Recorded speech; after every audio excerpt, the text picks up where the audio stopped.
এই প্রতিবন্ধী ছেলেটি তার প্রতিবন্ধী বোনের সঙ্গে হুইল চেয়ারে বসে একটি নির্জন জায়গায় একজন ফেরিওয়ালার কাছে 500 টাকা ভাঙতি চায়। তখন ফেরিওয়ালা বলে, সাহেব আমার কাছে 500 টাকা ভাঙতি নাই। তখন সে বলে, যদি তোমার কাছে ভাঙতি না থাকে তাহলে কারো কাছ থেকে ভাঙিয়ে নিয়ে এসো, আমরা দুজন হাঁটতে পারি না। তখন ফেরিওয়ালা ওই টাকা নিয়ে ভাঙানোর বদলে ওখান থেকে পালিয়ে যায়। এরপর দুইজন ময়লা পরিষ্কার কর্মীর কাছে এসে বলে, ভাই 500 টাকা ভাঙতি করে দাও, যদি তোমার কাছে না থাকে তাহলে কারো কাছ থেকে ভাঙিয়ে নিয়ে এসো। তখন ছেলেটি বলে, আমার কাছ তো 500 টাকা ভাঙতি নাই, অন্য কারো কাছ থেকে ভাঙিয়ে নিয়ে আসছি। এই বলে সেও 500 টাকা নিয়ে ওখান থেকে পালিয়ে যায়। তা দেখে দুই ভাই বোন নিরাশ হয়ে যায়।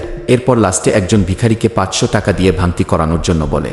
তখন ভিখারি 500 টাকা ভাঙতি করানোর বদলে পালিয়ে যায় কিনা যদি দেখতে চাও, কিন্তু তা দেখার আগে ভিডিওটি লাইক করে দাও, চ্যানেলটি সাবস্ক্রাইব করে দাও, আর এই ইমোজিটি সেন্ড করে ভিডিওটি কেমন লাগলো কমেন্ট বক্সে লিখে যাও। আসলে তারা দুইজন প্রতিবন্ধী সেজে তাদের দোকানের জন্য একজন ইমানদার কর্মচারী খুঁজছিল, আর এই ভিক্ষুককে পেয়ে যায়।